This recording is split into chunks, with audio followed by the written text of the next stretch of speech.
Hi all, എല്ലാവർക്കും secret PSCയിലേക്ക് സ്വാഗതം. ഇന്ന് നമ്മൾ നോക്കാനായിട്ട് പോകുന്നത് 10ാം ക്ലാസ്സിലെ ഫിസിക്സിലെ രണ്ടാമത്തെ ചാപ്റ്ററാണ്.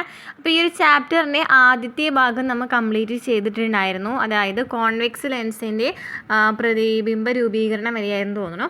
അപ്പോൾ പകുതി ക്ലാസ് നമ്മൾ കംപ്ലീറ്റ് ചെയ്തതാണ്. അതിൻ്റെ ബാക്കി ക്ലാസ്സാണ് ഇന്ന് നമ്മൾ നോക്കാനായിട്ട് പോകുന്നത് കേട്ടോ. അപ്പോൾ ആ ഒരു ക്ലാസ് മിസ്സായിട്ടുണ്ടായിരുന്നു. അപ്പോൾ നമുക്ക് ക്ലാസ്സിലേക്ക് കിടക്കാം. അതിനു മുമ്പായിട്ട് നമ്മുടെ ക്ലാസ്സുകൾ ആദ്യമായി കാണുന്ന കൂട്ടുകാരാണെന്നുണ്ടെങ്കിൽ സപ്പോർട്ട് ചെയ്യാം. നമ്മുടെ ചാനലിൽ പുതിയ SCRT ക്ലാസ്സുകൾ ചെയ്യുന്നുണ്ട്. അതുപോലെ തന്നെ PSC പഠിക്കുന്നവർക്കായിട്ട് SCRT ചാപ്റ്റേഴ്സ്, ഇപ്പോൾ company board LGS SCRT chapters, അതുപോലെ തന്നെ നമ്മൾ ഓരോ എക്സാം വരുമ്പോൾ അതുമായി ബന്ധപ്പെട്ട് വരുന്ന SCRT ചാപ്റ്റേഴ്സ് ചെയ്യുന്നതായിരിക്കും. അതുപോലെ തന്നെ പ്രീവിയസ് ക്വസ്റ്റ്യൻ ആൻസേഴ്സ് ചെയ്യുന്നുണ്ട്. ടോപ്പിക് വൈസ് ആയിട്ടും ചെയ്യുന്നുണ്ട്, മോക്ക് ടെസ്റ്റ് ആയിട്ട്. അതുപോലെ തന്നെ സബ്ജക്റ്റ് വൈസ് ആയിട്ട് മോക്ക് ടെസ്റ്റ് ചെയ്ത് തരുന്നുണ്ട്. അതുപോലെ തന്നെ ഓരോ എക്സാമിന് മുമ്പായിട്ട് ആ ഒരു എക്സാമുമായി ബന്ധപ്പെട്ട് ചോദിച്ചിട്ടുള്ള പ്രീവിയസ് ക്വസ്റ്റ്യൻ ആൻസേഴ്സ് നമ്മൾ ചെയ്യുന്നുണ്ട് കേട്ടോ. അപ്പോൾ നമ്മുടെ ക്ലാസ്സുകൾ ആദ്യമായി കാണുന്ന കൂട്ടുകാരാണെന്നുണ്ടെങ്കിൽ സപ്പോർട്ട് ചെയ്യുക. അതുപോലെ തന്നെ പ്ലേലിസ്റ്റ് ഒക്കെ ഒന്ന് ചെക്ക് ചെയ്ത് നോക്കാം കേട്ടോ. 10ാം ക്ലാസ്സിൽ നമ്മൾ കുറച്ച് ക്ലാസ്സുകൾ ഇട്ടിട്ടുണ്ട്. ഫിസിക്സും കെമിസ്ട്രി, ബയോളജി നമ്മൾ കംപ്ലീറ്റ് ചെയ്തിട്ടുണ്ട്. അപ്പോൾ നമുക്ക് ക്ലാസ്സിലേക്ക് കിടക്കാം അല്ലേ. അപ്പോൾ കഴിഞ്ഞ ക്ലാസ്സിൽ നമ്മൾ കോൺവെക്സ് ലെൻസിൻ്റെ പ്രതിബിംബ രൂപീകരണമൊക്കെ പഠിച്ചു. ഇന്ന് നമ്മൾ നോക്കാനായിട്ട് പോകുന്നത് കോൺകേവ് ലെൻസിൻ്റെ പ്രതിബിംബ രൂപീകരണവും. അത് അധികം ഇല്ല. കോൺകേവ് ലെൻസ് കോൺവെക്സ് ആണെന്നുണ്ടെങ്കിൽ കുറച്ചധികം കേസുകളുണ്ടായിരുന്നു, എന്നാൽ കോൺകേവിൽ അങ്ങനെ അധികം ഇല്ല. പിന്നെ അതിന് ശേഷം വരുന്നത് ഈ ഒരു ഭാഗത്ത് ഇക്വേഷൻസ് വരുന്നുണ്ട്. ലെൻസ് ഇക്വേഷൻസ് ഒക്കെയാണ് വരുന്നത്. സമവാക്യങ്ങളും അതുപോലെ തന്നെ നമുക്ക് വിലയിരുത്താം എന്ന് പറയുന്ന ഭാഗവും കംപ്ലീറ്റ് ചെയ്യാം കേട്ടോ. അപ്പോൾ കോൺകേവ് ലെൻസ് പ്രതിബിംബം രൂപീകരിക്കുന്ന രേഖാചിത്രം, ഇതിന് മുമ്പത്തെ ക്ലാസ്സുകൾ കാണാത്തിട്ടുണ്ടെങ്കിൽ പോയി കാണാം. അതിൻ്റെ ലിങ്ക് ഞാൻ ഡിസ്ക്രിപ്ഷനിൽ കൊടുക്കാം കേട്ടോ. അപ്പോൾ എന്താ കോൺകേവ് ലെൻസിൻ്റെ പ്രതിബിംബ രൂപീകരണം? ഒരു കോൺകേവ് ലെൻസിലൂടെ പ്രകാശം കടന്നു പോകുമ്പോൾ പ്രകാശപാതയിലുണ്ടാകുന്ന മാറ്റം നിരീക്ഷിച്ച് പട്ടിക 2.4 പൂർത്തിയാക്കും. ആദ്യം എന്താ പറഞ്ഞിരിക്കുന്നത്? 2.19a പ്രകാശിക അക്ഷത്തിന് സമാന്തരമായി കോൺകേവ് ലെൻസിൽ പതിക്കുന്ന പ്രകാശരശ്മികൾ അപവർത്തനത്തിന് ശേഷം എന്ത് സംഭവിക്കും? എന്താണ് പ്രകാശിക അക്ഷം? ഇതാണ് നമ്മുടെ പ്രകാശിക അക്ഷം അല്ലേ. ഈ പ്രകാശിക അക്ഷത്തിന് സമാന്തരമായിട്ട് കോൺകേവ് ലെൻസിൽ പതിക്കുന്ന ഈ പ്രകാശരശ്മികൾ അപവർത്തനത്തിന് ശേഷം എന്താണ് സംഭവിക്കുന്നത് നോക്കി നോക്കിയേ. ഇവിടെ നമുക്ക് ഈ ഒരു ഭാഗത്ത് ചെറിയ ഡോട്ടായിട്ട് ഈ Fയിലേക്ക് പൂരിപ്പിക്കാം അല്ലേ. അതായത് ഇവിടെ വരുന്നത് എന്താണ്? ഈ പ്രിൻസിപ്പൽ ഫോക്കസിൽ നിന്ന്, അതായത് പ്രകാശിക അക്ഷത്തിൽ നിന്ന് അതായത് appear to coming from the principal focus on the same side on the object. അതായത് എന്താ പറയുന്നത്? ഈ പോകുന്ന ഒരു ലൈൻ ഉണ്ടല്ലോ, അതെന്ന് പറയുന്നത് ഈ വസ്തുവിൻ്റെ അതേ ഭാഗത്തുള്ള പ്രിൻസിപ്പൽ ഫോക്കസിൽ നിന്ന് വരുന്നതായിട്ട് നമുക്ക് തോന്നാം. അതാണ് ഡോട്ടായിട്ട് ഇവിടെ ഇങ്ങനെ വരച്ചിരിക്കുന്നതാണ്. അതായത് നമ്മൾ എവിടെ നിന്നാണ് പ്രകാശരശ്മികൾ വരുന്നത്, ഒരു വസ്തുവിൽ നിന്ന് വരുന്ന ഈ പ്രകാശരശ്മികൾ ഉണ്ടല്ലോ, ആ ഒരു ഭാഗത്ത് പ്രകാശകോശത്തിന് സമാന്തരമായിട്ട് ആ ഒരു ഭാഗത്ത് തന്നെ പ്രകാശരശ്മികൾ വരുന്നതായിട്ട് തോന്നുകയാണ് ചെയ്യുന്നത്. നെക്സ്റ്റ് കേസ് നോക്കുകയാണെങ്കിൽ 2.19bയിൽ മറുവശത്തെ മുഖ്യ ഫോക്കസിനെ ലക്ഷ്യമാക്കി ലെൻസിലൂടെ കടന്നു പോകുന്ന പ്രകാശരശ്മികൾ. എന്താണ് മറുവശത്തെ മുഖ്യ ഫോക്കസ്? അതായത് ഇപ്പുറത്തല്ലേ ഈ ഒരു വശത്തെ മുഖ്യ ഫോക്കസ് എന്ന് പറയുന്നത് ഇതാണ്. മറുവശത്തെ മുഖ്യ ഫോക്കസിനെ ലക്ഷ്യമാക്കിയിട്ട് ലെൻസിലൂടെ കടന്നു പോകുന്ന പ്രകാശരശ്മികൾക്ക് എന്താണ് സംഭവിക്കുന്നത് നോക്കി നോക്കിയേ. ഇതാണ് നമ്മുടെ ഫോക്കസ് അല്ലേ. ഈ ഫോക്കസിനെ ലക്ഷ്യമാക്കിയിട്ടാണ് ഇവിടെ നിന്നും എന്ത് വരുന്നത്? പ്രകാശരശ്മികൾ വരുന്നത്. അപ്പോൾ എന്ത് സംഭവിക്കുന്നുണ്ട്? ഇതെന്ന് പറയുന്നത് എന്താണ്? പാരലായിട്ട് സമാന്തരമായിട്ട് കടന്നു പോവുകയാണ് ചെയ്യുന്നത് അല്ലേ. സമാന്തരമായിട്ട് കടന്നു പോവുകയാണ് ചെയ്തത്. അതായത് മറുവശത്തെ മുഖ്യ ഫോക്കസിനെ ലക്ഷ്യമാക്കി വരുന്ന ഈ പ്രകാശരശ്മി അപവർത്തനത്തിന് ശേഷം എന്ത് സംഭവിച്ചു? സമാന്തരമായിട്ട് കടന്നു പോകുന്നതായിട്ട് കണ്ടു അല്ലേ. നെക്സ്റ്റ് കേസ് എന്താണ്? 2.19c എന്താ പറയുന്നത്? പ്രകാശിക കേന്ദ്രത്തിലൂടെ കടന്നു പോകുന്ന പ്രകാശരശ്മികൾ. ഇതാണ് പ്രകാശിക കേന്ദ്രം അല്ലേ. ഈ പ്രകാശിക കേന്ദ്രത്തിലൂടെ കടന്നു പോകുന്ന പ്രകാശരശ്മികൾക്ക് എന്ത് സംഭവിക്കുന്നു? ഇതെന്ന് പറയുന്നത് എന്താണ്? ഒരു വ്യതിയാനവും സംഭവിക്കാതെ തന്നെ നേരെയാണ് പോകുന്നത് അല്ലേ. ഇവിടെ എന്താണ്? ഒരു വ്യതിയാനവും സംഭവിക്കുന്നില്ല അല്ലേ. അതായത് അങ്ങോട്ടും ഇങ്ങോട്ടും ഇവിടെ നമ്മൾ എന്താണ് വ്യതിയാനം സംഭവിച്ചത് കണ്ടു അല്ലേ. പക്ഷേ 2.19c നോക്കുമ്പോൾ എന്താണ്? പ്രകാശിക കേന്ദ്രത്തിലൂടെ കടന്നു പോകുന്ന രശ്മിക്ക് വ്യതിയാനമൊന്നും സംഭവിക്കുന്നില്ല. നെക്സ്റ്റ് എന്താണ്? വസ്തു Fനും 2Fനും ഇടയിലാണെന്നുണ്ടെങ്കിൽ, വസ്തു എന്ന് പറയുന്നത് ഇതാണ് നമ്മുടെ ഒബ്ജക്റ്റ്. ഇതെന്ന് പറയുന്നത് Fനും 2Fനും ഇടയിലാണെന്നുണ്ടെങ്കിൽ എന്ത് സംഭവിക്കുന്നു എന്നാണ് ചോദിച്ചിരിക്കുന്നത് അല്ലേ. എന്താണ് സംഭവിക്കുന്നത്? എന്താണ് വസ്തു Fനും 2Fനും ഇടയിലാകുമ്പോൾ എന്താ സംഭവിക്കുന്നത്? പ്രതിബിംബത്തിൻ്റെ സ്ഥാനം ചോദിച്ചിട്ടുണ്ട്. പ്രതിബിംബത്തിൻ്റെ സ്ഥാനം എവിടെയാണ് പ്രതിബിംബം വരുന്നത് നോക്കി നോക്കിയേ. പ്രതിബിംബം വരുന്നത് എവിടെയാണ് ഇമേജ് അല്ലേ വരുന്നത്? എവിടെയാണ്? Fനും അല്ലേ, എഫിനും അതുപോലെ തന്നെ ലെൻസിനും അല്ലേ, എഫിനും ലെൻസിനും ഇടയിലായിട്ടാണ് എഫിനും ലെൻസിനും ഇടയിലായിട്ടാണ് കാണുന്നത്. അതായത് അതേ സൈഡിൽ തന്നെയാണ് വരുന്നത് അല്ലേ, എവിടെ നിന്നാണോ ഒബ്ജക്റ്റ് ഇരിക്കുന്നത്, എവിടെയാണോ വസ്തു ഇരിക്കുന്നത് ആ ഒരു സൈഡിൽ തന്നെയാണ് എന്ത് വരുന്നത്, പ്രതിബിംബവും വരുന്നത് അല്ലേ. എവിടെയാണോ വസ്തു ഇരിക്കുന്നത് ആ ഒരു സൈഡിൽ തന്നെയാണ് പ്രതിബിംബം വരുന്നതായിട്ട് കാണുന്നത് അല്ലേ. എഫിനും ലെൻസിനും ഇടയിലായിട്ട് അതേ സെയിം സ്ഥലത്ത് തന്നെ എവിടെയാണ് ഒബ്ജക്റ്റ് ഇരിക്കുന്നത് അവിടെ തന്നെയാണ് കാണുന്നത്. ഇനി പ്രതിബിംബത്തിൻ്റെ സവിശേഷതകൾ എന്തൊക്കെയാണ് ഇവിടെ ഉണ്ടായിട്ടുള്ള പ്രതിബിംബത്തിൻ്റെ സവിശേഷതകൾ? ഇനി എന്താണ് പ്രതിബിംബത്തിൻ്റെ സവിശേഷതകൾ? എന്താണ് പ്രതിബിംബത്തിൻ്റെ സവിശേഷതകൾ? നോക്കി നോക്കിയേ നമുക്ക് ഈ ഒരു പിക്ചറിൽ നോക്കുകയാണെന്നുണ്ടെങ്കിൽ ഒബ്ജക്റ്റിനെ വെച്ച് നോക്കിയേ. ഒബ്ജക്റ്റ് എന്ന് പറയുന്നത് ഏറ്റവും വലുതാണ് കാണുന്നത് അല്ലേ. എന്നാൽ എന്താണ് നമുക്ക് കിട്ടിയ പ്രതിബിംബം എന്ന് പറയുന്നത് എന്താണ്, ചെറുതാണ്. അപ്പോൾ നമുക്ക് പറയാം എന്താണ്, ചെറുതാണെന്ന് പറയാം. പിന്നെ എന്താണ്, നിവർന്നതാണ് അല്ലേ. പ്രതിബിംബം എന്താണ്, നിവർന്നതാണ്. അതുപോലെ തന്നെ എന്താണത്, മിഥ്യാപ്രതിബിംബമാണ്. എന്താണ്, മിഥ്യാപ്രതിബിംബമാണ്, നിവർന്നതാണ്. അതുപോലെ തന്നെ എന്താണ്, ചെറുതുമാണ്. നെക്സ്റ്റ്, വസ്തു എഫിനും ലെൻസിനും ഇടയിലാണെന്നുണ്ടെങ്കിൽ എഫിനും അതുപോലെ തന്നെ ലെൻസിനും ഇടയിലാണെന്നുണ്ടെങ്കിൽ എന്ത് സംഭവിക്കും, അത് വരയ്ക്കാൻ പറഞ്ഞിട്ടുണ്ട്. അപ്പോൾ വസ്തു എഫിനും ലെൻസിനും ഇടയിലായിട്ട് നമുക്ക് വരയ്ക്കണം അല്ലേ. ഓക്കെ, അപ്പോൾ നമുക്ക് ആദ്യം തന്നെ കോൺകേവ് ലെൻസ് വരയ്ക്കാം. കോൺകേവ് ലെൻസ് വരച്ചിട്ട് എന്ത് ചെയ്യണം, ഇതെന്ന് പറയുന്നത് ഓയാണ്. അതുപോലെ തന്നെ ഇതെന്താണ്, 2F ആണ്. പിന്നെ കറക്റ്റായിട്ട് വരയ്ക്കും കേട്ടോ. പിന്നെന്താണ്, എഫ് എന്ന് പറയുന്നത് ഇതാണ്. പിന്നെ നമ്മൾ എന്താണ് ഇമേജ്, നമുക്ക് എന്താണ് ചെയ്യേണ്ടത്, വസ്തു എഫിനും ലെൻസിനും ഇടയിലായിട്ടാണ് അല്ലേ. വസ്തു എന്ന് പറയുന്നത് എവിടെയാണ്, എഫിനും ലെൻസിനും ഇടയിലായിട്ടാണ്. അപ്പോൾ നമുക്ക് എവിടെ വയ്ക്കാം, ഇവിടെ വയ്ക്കാം. നമുക്ക് ഒബ്ജക്റ്റ് ഇവിടെ വയ്ക്കാം. ഇനി അപ്പോൾ നമുക്ക് പ്രതിബിംബം കിട്ടുന്നത് ഇപ്പുറത്ത് തന്നെയായിരിക്കും കേട്ടോ. പ്രതിബിംബം കിട്ടുന്നത് ഇവിടെ തന്നെയായിരിക്കും. എന്ന് പറയുന്നത് പ്രതിബിംബം കിട്ടുന്നത് ഇവിടെ തന്നെയായിരിക്കും. ഇതാണ് നമ്മുടെ ഒബ്ജക്റ്റ്. ഇതെന്ന് പറയുന്നത് എന്താണ്, പ്രതിബിംബമായിരിക്കും. ഓക്കെ, നമുക്ക് എഫിനും കടന്ന് പോകുമ്പോൾ ഇവിടെ നിന്ന് സമാന്തരമായിട്ട് പോകും. അതിനുശേഷം ഇത് ഇങ്ങോട്ട് പോകും. ഓക്കെ, ഇങ്ങനെയാണ് പോകുക. അതുപോലെ തന്നെ ഇത് ഓയുണ്ട്, ഇവിടെ നിന്ന് ഇങ്ങനെയും പോകും. അപ്പോൾ ഇതെന്ന് പറയുന്നത് എഫ് ആണ്, ഇതെന്ന് പറയുന്നത് 2F ആണ്. ഇതാണ് നമ്മുടെ ഇമേജ് വരുന്നത്. ക്ലിയർ ആണോ, മനസ്സിലാവണുണ്ടോ ഇമേജ്? ഇനി എന്താണ്, വസ്തു എഫിൻ്റെ ലെൻസിനിടയിൽ വെക്കുമ്പോഴുണ്ടാകുന്ന പ്രതിബിംബ രൂപീകരണത്തിൽ പ്രതിബിംബത്തിൻ്റെ സ്ഥാനം എവിടെയാണ്? നോക്കിയൊക്കെ, പ്രതിബിംബത്തിൻ്റെ സ്ഥാനം I എന്ന് പറയുന്നതാണ് പ്രതിബിംബം. പ്രതിബിംബത്തിൻ്റെ സ്ഥാനം എവിടെയാണ്, എഫിനും ലെൻസിനും ഇടയിലായിട്ടാണ് അല്ലേ. എഫിനും ലെൻസിനും ഇടയിലായിട്ടാണ്, അതും സെയിം സൈഡിൽ തന്നെയാണ് അല്ലേ, സെയിം സൈഡിൽ തന്നെയാണ് വന്നിരിക്കുന്നത്. ഇനി പ്രതിബിംബത്തിൻ്റെ സവിശേഷതകൾ നോക്കുകയാണെന്നുണ്ടെങ്കിൽ എന്ത് തന്നെയാണ്, നമ്മൾ നേരത്തെ പറഞ്ഞത് തന്നെയാണ്.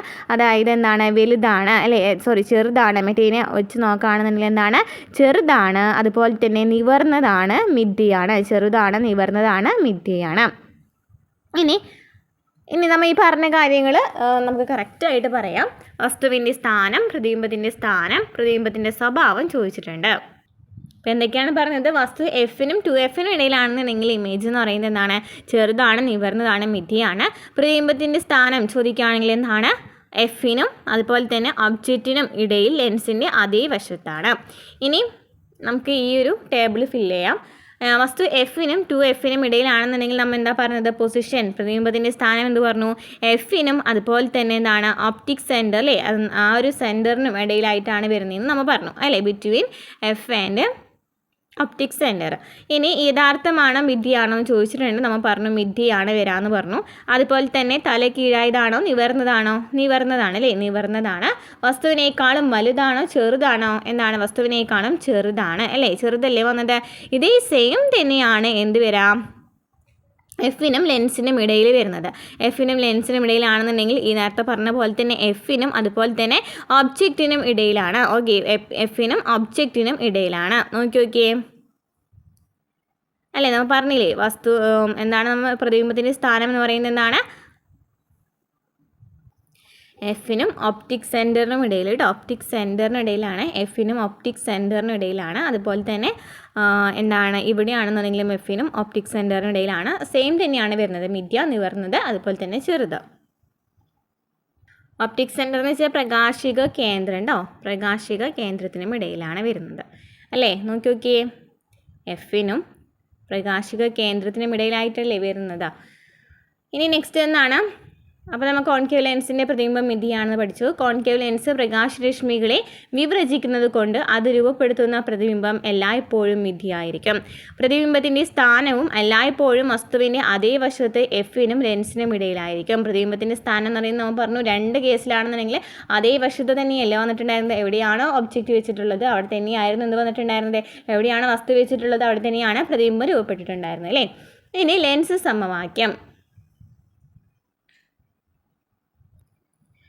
ലെൻസിലെ പ്രതിബിംബ രൂപീകരണവുമായി ബന്ധപ്പെട്ട് പ്രകാശിക കേന്ദ്രത്തിൽ നിന്നും വസ്തുവിലേക്കുള്ള ദൂരം, പ്രതിബിംബത്തിലേക്കുള്ള ദൂരം, ഫോക്കസ് ദൂരം എന്നിവയാണ് നാം പരിഗണിക്കുന്നത്. ചിത്രത്തിൽ ഈ ദൂരങ്ങൾ അടയാളപ്പെടുത്തിയിരിക്കുന്നത് ശ്രദ്ധിക്കാം.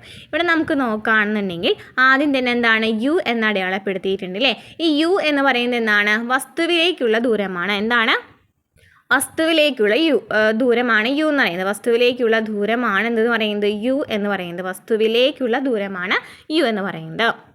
ഇനി പ്രതിബിംബത്തിലേക്കുള്ള ദൂരം ഏതാണ് പ്രതിബിംബം എന്ന് പറയുന്നത്? ഇവിടെ നമുക്ക് ഏതാ പ്രതിബിംബം വരുന്നത് നോക്കി നോക്കിയേ.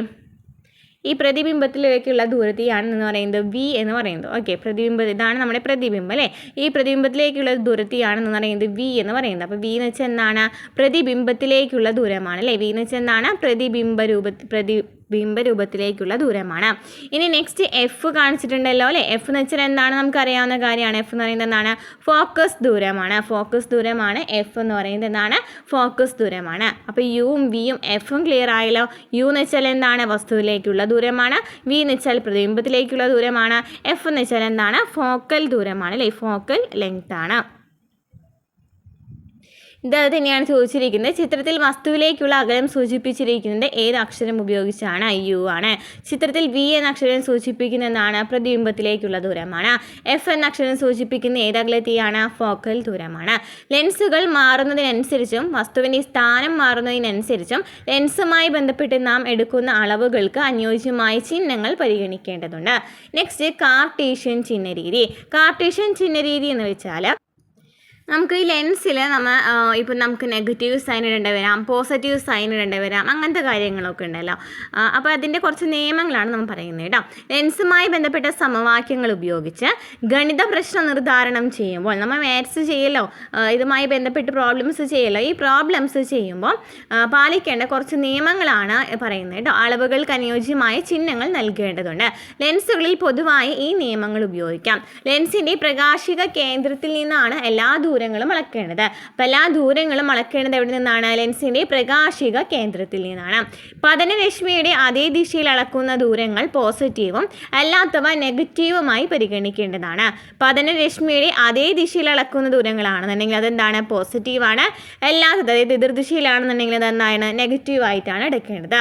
അതുപോലെ തന്നെ പ്രകാശിക അക്ഷത്തിന് മുകളിലേക്ക് അളക്കുന്ന അളവുകൾ പോസിറ്റീവും പ്രകാശിക അക്ഷത്തിന് മുകളിലേക്ക് അളക്കുന്ന അളവുകൾ എന്ന് പറയുന്നത് എന്താണ്? പോസിറ്റീവാണ്.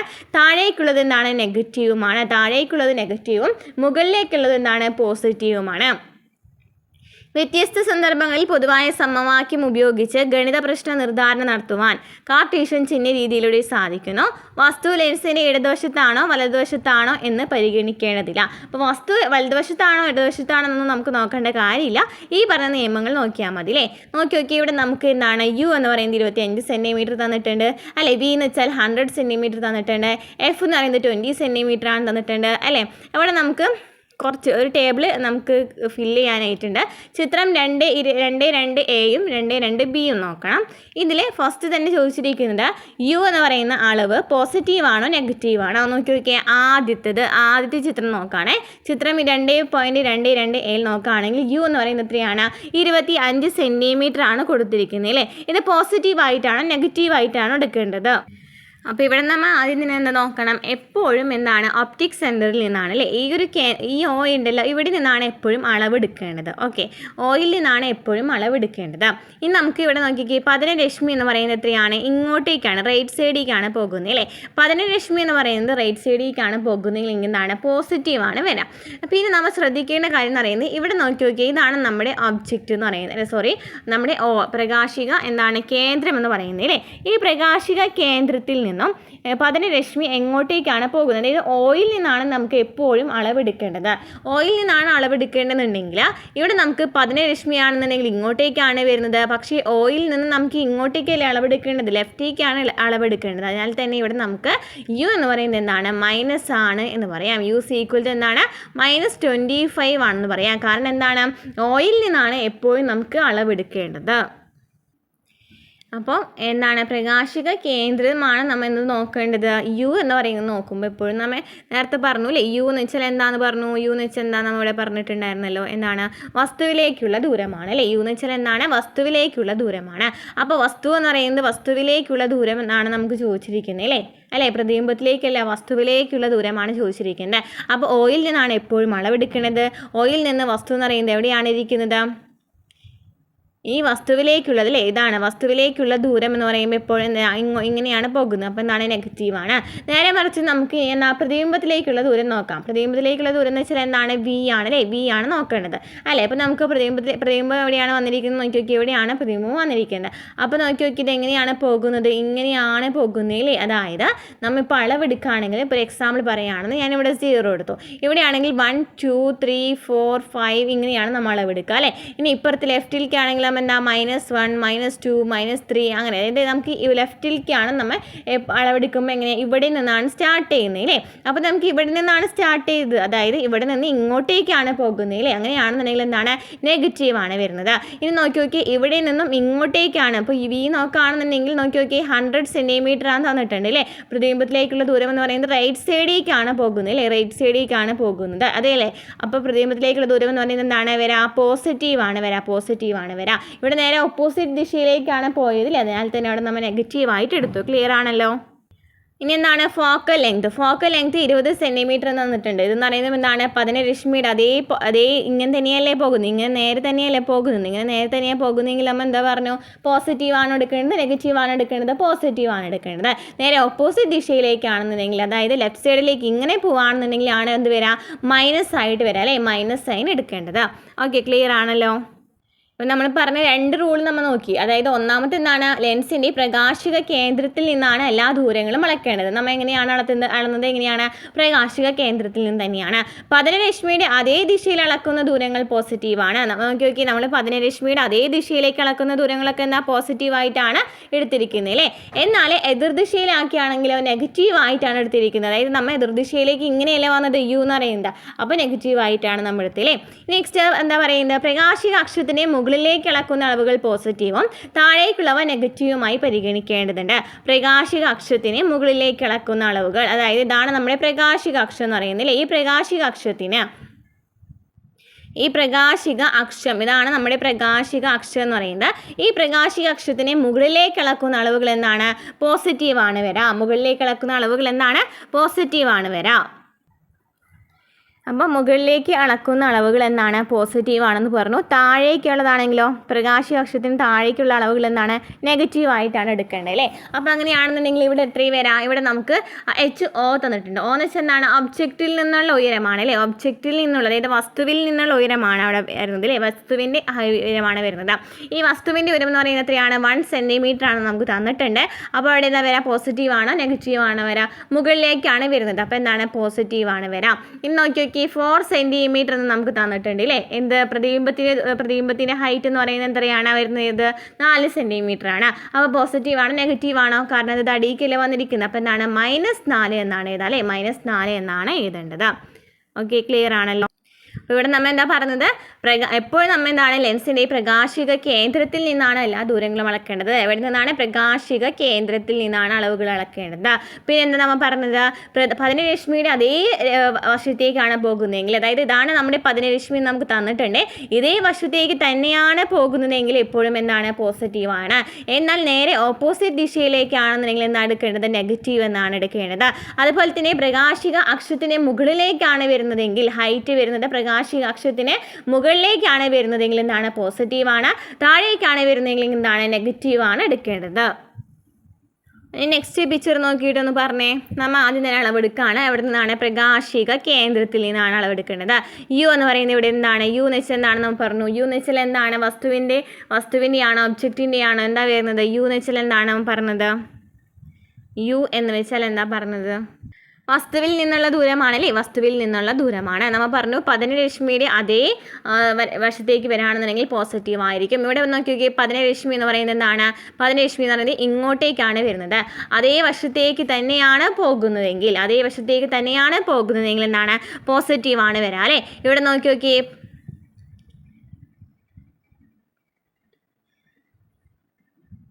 ഇവിടെ നോക്കുകയാണെന്നുണ്ടെങ്കിൽ എന്താണ്? പതനരശ്മി എങ്ങനെയാണ്? ഇങ്ങോട്ടേക്കാണ് പോകുന്നത്. പക്ഷെ നമുക്ക് എപ്പോഴും എന്താണ്? ഓയിൽ നിന്നില്ലേ, പ്രകാശിക കേന്ദ്രത്തിൽ നിന്നാണ് അളവുകൾ എടുക്കേണ്ടത്. പ്രകാശിക കേന്ദ്രത്തിൽ നിന്ന് അളവുകൾ എടുക്കേണ്ടുമ്പോൾ ഇങ്ങോട്ടല്ലേ വരുന്നത്? അതായത് ഇവിടെ എന്താ? നെഗറ്റീവ് സൈൻ ആണ് എടുക്കേണ്ടത് അല്ലേ.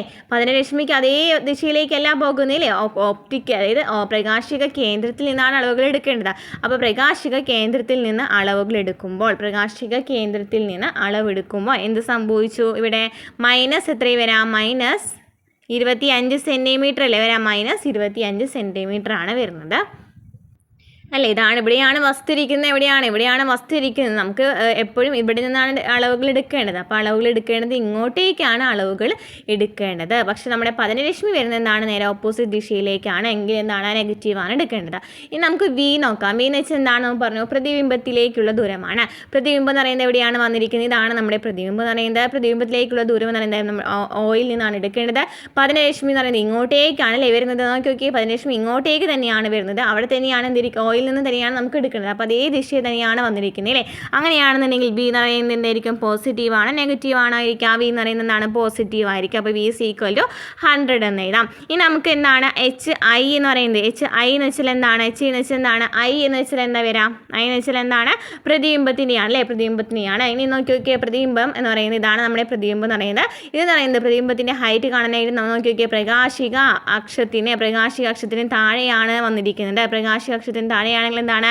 നെഗറ്റീവ് ആയിട്ടാണ് എടുക്കേണ്ടത്. അതായത് എച്ച് ഈസ് ഈക്വൽ ടു എന്താണ്? നെഗറ്റീവ് ആണല്ലേ. അപ്പോൾ എത്രയാണ് വരുന്നത്? -4 എന്നാണ് വരാം. ഇനി എച്ച് ഒ എന്ന് വെച്ചാൽ എന്താണ്? വസ്തുവിൻ്റെ ഹൈറ്റാണ് വരുന്നത് അല്ലേ. വസ്തുവിൻ്റെ എന്താണ്? ഹൈറ്റാണ് വരുന്നത്. അങ്ങനെയാണെന്നുണ്ടെങ്കിൽ നോക്കി പ്രകാശിക അക്ഷത്തിന് മുകളിലേക്കായിട്ടാണ് അല്ലേ, മുകളിലേക്കായിട്ടാണ് നിൽക്കുന്നത്. അപ്പോൾ നമുക്ക് എന്തെടുക്കാം? പോസിറ്റീവ് എന്നെടുക്കാം. അതായത് 1 സെൻറ്റിമീറ്റർ എന്നെടുക്കാം.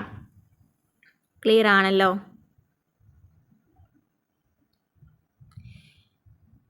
അപ്പോൾ ഇനി നമുക്ക് ഈ ഒരു ടേബിൾ ഫില്ല് ചെയ്യാനായിട്ട് പറ്റുമല്ലോ ഇല്ലേ. ഈ ടേബിൾ ഫില്ല് ചെയ്യാൻ പറ്റിയില്ലേ.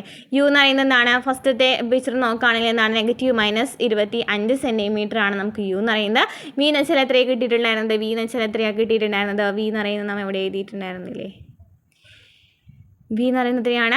100 സെൻറ്റിമീറ്റർ ആണ് അല്ലേ. 100 സെൻറ്റിമീറ്റർ ആണ്. വി എന്ന് വെച്ചാൽ എന്താണ്? 100 സെൻറ്റിമീറ്റർ ആണ്. എന്ത് കാരണമാണ് അവിടെ നമുക്ക് പോസിറ്റീവ് 100 സെൻറ്റിമീറ്റർ എന്ന് എഴുതാൻ കാരണം എന്താണ്? അതേ ദിശയിലേക്കാണ് അല്ലേ, പതനരശ്മിയുടെ അതേ ദിശയിലേക്കാണ് നടന്നത്. ഇനി എഫ് എന്ന് പറയുന്നത് എത്രയാണ് വന്നിരുന്നത്? എഫ് എന്ന് വെച്ചാൽ എത്രയാണ് വന്നിട്ടുണ്ടായിരുന്നത്? എഫ് എന്ന് പറയുന്നത് എത്രയാണ്? 20 സെൻറ്റിമീറ്റർ. അതെന്ന് പറയുന്നത് പോസിറ്റീവ് തന്നെയാണ്. കാരണം എന്താണ്? പതനരശ്മിയുടെ അതേ ദിശയിലേക്കാണ് അല്ലേ, പതനരശ്മിയുടെ അതേ ദിശയിലേക്കാണ് വന്നിട്ടുണ്ടായിരുന്നത്. അതിനാൽ തന്നെ എഫ് എന്ന് പറയുന്നത് എത്രയായിട്ട് നമ്മൾ എങ്ങനെ എടുത്തത്? പോസിറ്റീവായിട്ട് എടുത്തോ. നെക്സ്റ്റ് എന്താണ്? എച്ച് ഒ അല്ലേ. എച്ച് ഒ എന്ന് പറയുന്നത് എത്രയാണ് വന്നിരിക്കുന്നത്? എച്ച് ഒ എന്ന് പറയുന്നത് എത്രയാണ്? ഹൈറ്റ് ഓഫ് ദി ഒബ്ജക്റ്റ് എന്ന് പറയുന്നത് എത്രയാണ് വന്നിട്ടുണ്ടായിരുന്നത്? ഹൈറ്റ് ഓഫ് ദി ഒബ്ജക്റ്റ് എന്ന് പറയുന്നത് എത്രയാണ് വന്നിട്ടുണ്ടായിരുന്നത്?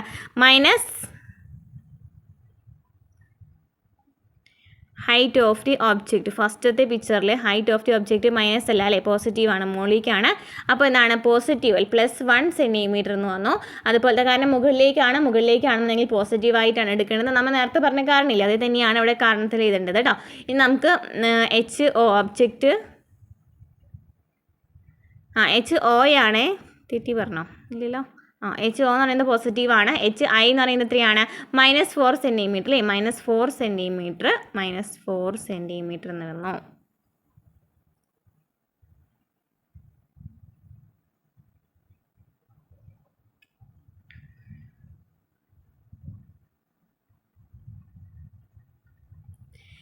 ഇനി രണ്ടാമത്തെ പിക്ചർ നോക്കുകയാണെന്നുണ്ടെങ്കിൽ നെഗറ്റീവ് -25 സെൻറ്റിമീറ്റർ ആണ് നമുക്ക് യു എന്ന് പറയുന്നത് കിട്ടിയത്. വി എന്ന് പറയുന്നത് എത്രയാണ് കിട്ടിയത്? 100 സെൻറ്റിമീറ്റർ ആണ്. കാരണം എന്താ? കാരണം എന്താ, നമ്മൾ നേരത്തെ പറഞ്ഞ അതേ കാരണങ്ങൾ തന്നെ ഇതാട്ടോ, നേരത്തെ കണ്ട കണ്ടീഷൻസ് ഉണ്ടല്ലോ അതിനെയാണ് ഇവിടെയും എഴുതേണ്ടത്. ഇനി എഫ് എന്ന് പറയുന്നത് എത്രയാണ്, 20 സെൻറ്റിമീറ്റർ, 20 സെൻറ്റിമീറ്റർ ആണ്. അതുപോലെ തന്നെ എച്ച് ഒ എന്ന് പറയുന്നത് എത്രയാണ്, 1 സെൻറ്റിമീറ്റർ ആണ് അല്ലേ. എച്ച് ഒ എന്ന് പറയുന്നത് നോക്കി ഒബ്ജക്റ്റിൻ്റെയാണ് ചോദിച്ചിരിക്കുന്നത് അല്ലേ. ഒബ്ജക്റ്റിൻ്റെ ആണെന്നുണ്ടെങ്കിൽ എത്രയാണ്, 1 സെൻറ്റിമീറ്റർ ആണ്. പിന്നെ എച്ച് ഐ ആണെന്നുണ്ടെങ്കിൽ എന്താണ്, -4 സെൻറ്റിമീറ്റർ ആണ്, -4 സെൻറ്റിമീറ്റർ ആണ്. ക്ലിയർ ആയെന്ന് വിചാരിക്കുന്നു. ഇനി ഒരു ലെൻസ് രൂപീകരിക്കുന്ന പ്രതിബിംബത്തിൻ്റെ സ്ഥാനത്തെ സ്വാധീനിക്കുന്നത് വസ്തുവിൻ്റെ സ്ഥാനവും ലെൻസിൻ്റെ ഫോക്കസ് ദൂരവുമാണ്. ഇവ തമ്മിലുള്ള ബന്ധം വ്യക്തമാക്കുന്നതാണ് ലെൻസ് സമവാക്യം എന്ന് പറയുന്നത്. അതായത് ലെൻസ് സമവാക്യം എന്ന് വെച്ചാൽ എന്താണ്, 1/f = 1/v - 1/u എന്നാണ്. ഇവിടെ നമ്മൾ പറഞ്ഞു എഫ് എന്ന് പറയുന്നത് ഫോക്കസ് ദൂരമാണ്, യു എന്ന് പറയുന്നത് വസ്തുവിലേക്കുള്ള ദൂരമാണ്, വി എന്ന് വെച്ചാൽ എന്താണ് പ്രതിബിംബത്തിലേക്കുള്ള ദൂരമാണ്. നമുക്ക് ഈ സമവാക്യത്തിൽ നമുക്ക് എന്ത് ചെയ്താം, f = uv - uv/u - v എന്നതിൽ കൂടെ f = uv/u - v എന്ന് നമുക്ക് എഴുതാനായിട്ട് സാധിക്കും. എങ്ങനെയാണ് നമുക്ക് എഴുതാൻ നോക്കി 1/f = 1/v - 1/u എന്നാണ് ഇക്വേഷൻ വരുന്നത്. നമുക്ക് എന്ത് എഴുതാം, u മൈനസ് അല്ലേ, നമുക്ക് ക്രോസ് മൾട്ടിപ്ലിക്കേഷൻ ചെയ്താൽ u - v ബൈ എന്ത് വന്നു, യു വി എന്ന് വന്നു അല്ലേ. 1/f എന്ന് പറയുന്നത് u - v/u v എന്ന് വന്നു. അപ്പോൾ നമുക്ക് f = നമുക്ക് എന്ത് എഴുതാം, uv/u - v എന്ന് എഴുതാം അല്ലേ. അങ്ങനെയല്ലേ ഇക്വേഷൻസ് വന്നിരിക്കുന്നത്. അപ്പോൾ ഈ രണ്ട് സമവാക്യങ്ങളും പഠിച്ചു വെച്ചിരിക്കുക. ഒരു സമവാക്യം പഠിച്ചാലും മതി, നമുക്കതിൽ നിന്ന് എഴുതാവുന്നതാണ് അല്ലേ. നെക്സ്റ്റ് എന്താണ്, ചിത്രം നിരീക്ഷിച്ച് വസ്തുവിലേക്കുള്ള അകലവും പ്രതിബിംബത്തിലേക്കുള്ള അകലവും അടയാളപ്പെടുത്തിയിരിക്കുന്നത് ശ്രദ്ധിക്കൂ. ഇവിടെ നോക്കി ഇതാണ് നമ്മുടെ ഒബ്ജക്റ്റ് ഏതാണ്, അതുപോലെ തന്നെ വസ്തു ഏതാണെന്നൊക്കെ ആദ്യം തന്നെ ശ്രദ്ധിക്കാം.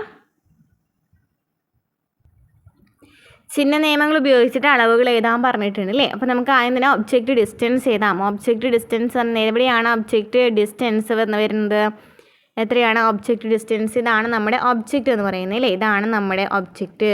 ഓക്കെ, ഇതാണ് ഒബ്ജക്റ്റ്, അതായത് എന്താണ്, വസ്തു അല്ലേ. വസ്തുവിലേക്കുള്ള ദൂരമാണ് ചോദിച്ചിരിക്കുന്നത്.